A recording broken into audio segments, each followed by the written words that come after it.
बोलिए भारत माता की।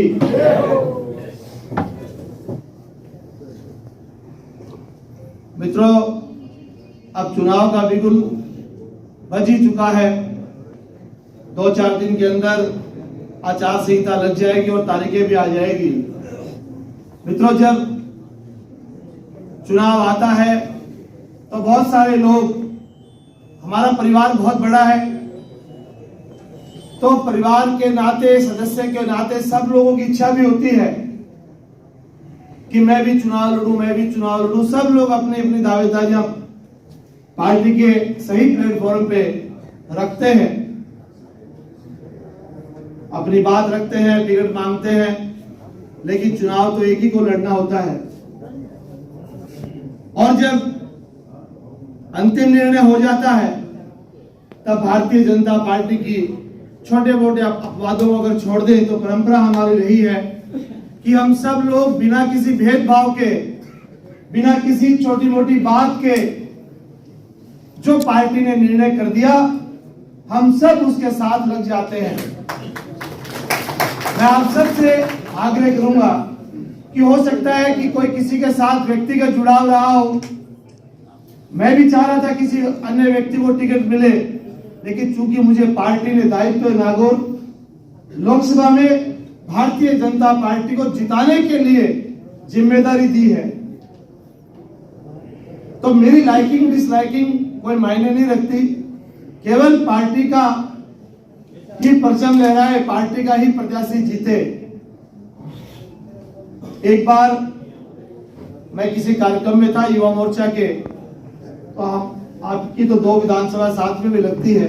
राजसमंद के सांसद रहे हैं हरिओम सिंह जी, तो उन्होंने एक बहुत शानदार चुनाव के समय में जो बात कही थी वो मैंने अपने जहन में उतार ली, और मैं समझता हूं कि हर कार्यकर्ता को उस बात के आधार पे ही चलना चाहिए।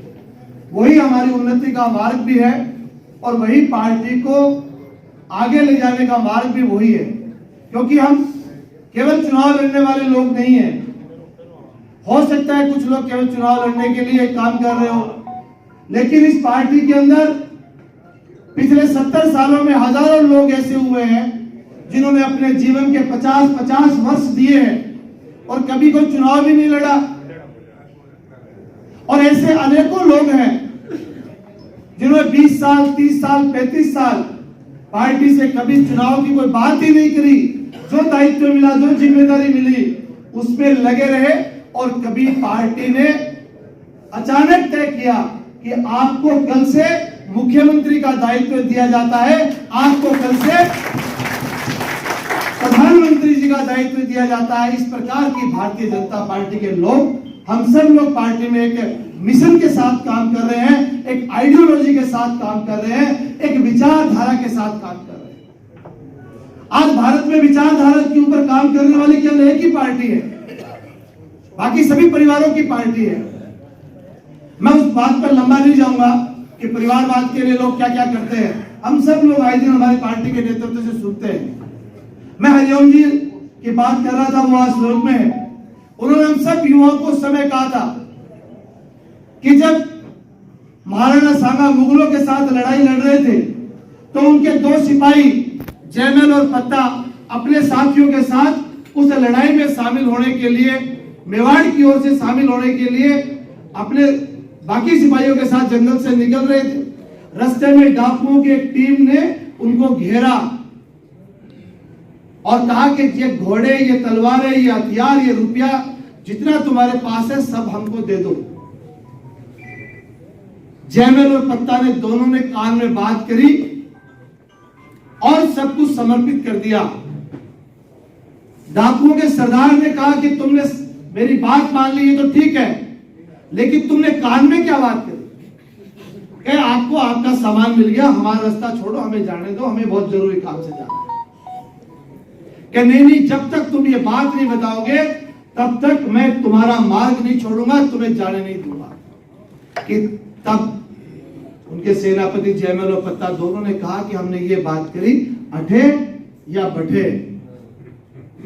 तो बोले मतलब क्या है इस बात का? बोलो देखो सरदार, आप हमें लूटने के लिए आए। हमारे पास भी सिपाही है, आपके पास 2 गुना 4 गुना ज्यादा है। हम सिपाही है, हम आपसे लड़ सकते थे, हो सकता है हम आपको हरा भी देते, लेकिन आपसे लड़ते हुए हमारे कुछ सिपाही जख्मी हो जाते, हमारी ऊर्जा यहाँ लग जाती, किसी का हाथ कट जाता, किसी का पांव कट जाता और हमारा समय भी व्यर्थ होता।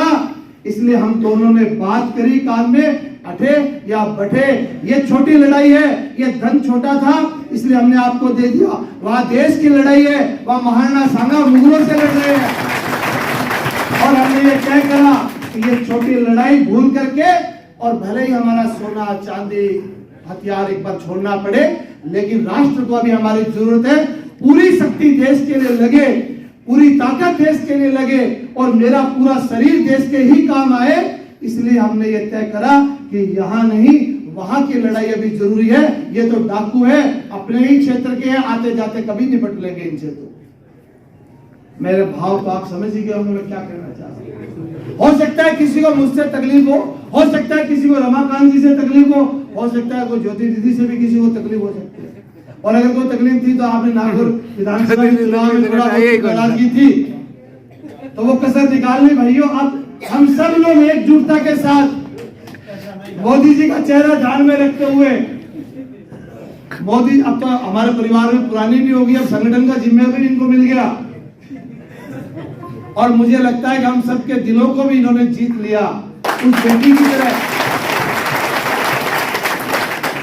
उस बेटी की तरह जो अपने 20, 22, 24 साल मायके में बिताती है और लेकिन जैसे ही ससुराल में जाती है तो 10 दिन में, महीने में सबका मन जीत लेती है।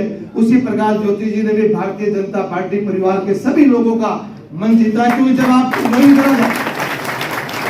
ज्वाइन करा तो मेरे अंदर भी एक मन में विचार आया, मैं इतने बड़े घर की बेटी है, पता नहीं किस प्रकार का एटीट्यूड होगा, इतने बड़े खुद भी नेता रही है, सांसद रही है, लेकिन पिछले 2 महीने 3 महीने से मैं आपके साथ काम कर रहा हूं, मुझे कभी लगा ही नहीं कि ये कोई बाहर से आई है, दूसरे परिवार से आई है, ये अपने ही परिवार की बेटी है।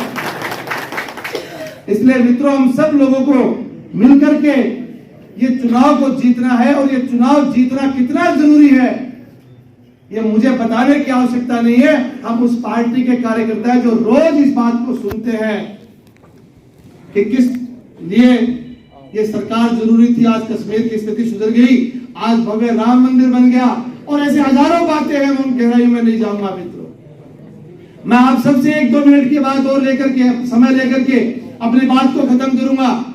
पार्टी के कई कार्यक्रम चल रहे हैं, उन कार्यक्रमों को आप छोटा नहीं समझे। वो छोटे छोटे काम जो है बड़ा परिणाम देने वाले हैं। एक छोटा सा अभियान चल रहा है वॉल पेंटिंग का। फिर एक बार मोदी सरकार, हम सबकी जिम्मेदारी है कि हम जहां हैं, अगर खुद लिख सकते हैं तो ठीक है, नहीं तो वो स्टेंसिल पहले गांव में अपन बढ़ाते थे, चुनाव में लोहे की छतर पे बढ़ाते थे, गली गली के हर दीवार पे लिख दीजिए। फिर एक बार मोदी सरकार, अगर नहीं है तो जो सक्षम लोग हैं वो पेंटर से करवाएं, साथ में खड़े रहे, पूरी टीम लगे। और एक और मोदी जी ने हम सबसे आह्वान किया है कि हम सब लोग उन लोगों के घरों पे जाएं जिनको कहीं ना कहीं केंद्र सरकार की योजनाओं का लाभ मिला है, और वहां जाकर के मोदी जी का प्रणाम उनको कहना कि मोदी जी ने राम राम भेजी है, आपके पास जो सिलेंडर है, जो मकान है, उसमें कोई व्यवस्थाओं में दिक्कत है क्या? क्योंकि ये भारतीय जनता पार्टी का राज है, ये उन प्रधानमंत्रियों में नहीं है जो कहते थे 100 रुपए बेचते हैं, 85 रुपए रास्ते में ले जाते हैं।